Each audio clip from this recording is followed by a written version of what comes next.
جنگ ضرورت داره به خاطر اینکه اینها وابسته هستن به نوعی به چرخه تولید، تخریب و بازسازی. ببینید این مسئله افول توی ایران به شکل خیلی شعار زده و ایدئولوژیکی بهش پرداخته شده، ولی خب یک واقعیتیه و یک مبحثیه که الان توی مراکز آکادمیک و سیاسی تو سطح جهانی بهش میپردازن. دلایل متعددی زمینه سازش شده، از بدهی‌های نجومی خود دولت آمریکا بگیرید تا فرایند صنعت زدایی توی چند دهه گذشته و به نوعی این نابرابری‌های بی‌سابقه‌ای که در نتیجه اجرای سیاست‌های نئولیبرالی به وجود اومده و اون رقبا، اون الگوهای رقیب قدرتمندی که در سطح جهانی خصوصا چین پیدا شدن. یک بخشی از هیئت حاکمه آمریکا جنگ ضرورت داره به خاطر اینکه اینها وابسته هستن به نوعی به چرخه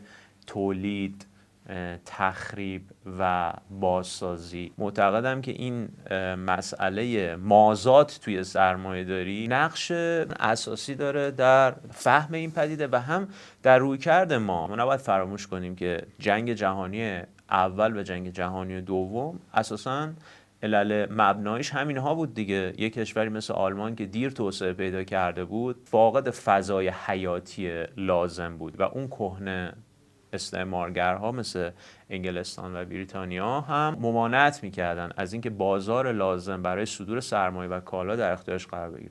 نتیجه چی شد؟ نتیجه برافروخته شدن اون شعله‌های اون دوزخی شد که 10 میلیون انسان در اون سوختن. جنگ هایی که با یک همچین قدرت های امپریالیستی دوچارش میشیم میتونه برامون واقعا خسارت های بین نسلی ایجاد بکنه، مخصوصا موقعی که اون قدرت امپریالیستی در خطر باشه. ببینید این مسئله افول توی ایران به شکل خیلی شعار زده و ایدئولوژیکی بهش پرداخته شده، ولی خب یک واقعیتیه و یک مبحثیه که الان توی مراکز آکادمیک و سیاسی تو سطح جهانی بهش میپردازن. دلایل متعددی زمینه سازش شده، از بدهی‌های نجومی خود دولت آمریکا بگیرید تا فرایند صنعت زدایی توی چند دهه گذشته و به نوعی این نابرابری‌های بی‌سابقه‌ای که در نتیجه اجرای سیاست‌های نئولیبرالی به وجود اومده و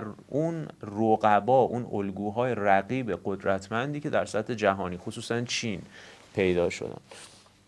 خب مسئله چیه؟ مسئله اینه که من فکر میکنم اصلا کل پدیده ترامپیسم، کل ظهور ترامپ، نه فقط تو این دولت تو از ابتدا دولت قبل تا الان رو ما باید در نسبت با این تحولات بسنجیم. اقدامات دیوانه‌وارش از جمله توی منطقه آمریکای جنوبی، از جمله توی حتی نسبت با شرکای سنتی آمریکا توی اروپا، ناتو و همینطور توی خاورمیانه و در مورد این حمله اخیر به ایران، در ذیل این در واقع چرخش تاریخی به نظر من بایستی تبیین بشه در نسبت با و اینکه ولی با ترامپ هم شروع نشد. یعنی من خیلی تاکید دارم که اینو ما نباید تقلیل بدیم به اشخاص و به روحیات اونها و به شکل روانشناختی با این پدیده مواجه بشیم. اقتصاد سیاسی داره واقعا. از قبل از ترامپ تو دوره بایدن هم آمریکا واقعا تمام توان خودش رو از بعد از 7 اکتبر برای سیطره بلا منازع صهیونیسم بر منطقه خاورمیانه تمام توانش رو گذاشت، حتی به قیمت واقعا تحلیل رفتن اون قدرت نرمش، اون در واقع کمپینی که همیشه شکل میداد پر سر و صدا پیرامون حقوق بشر و غیره.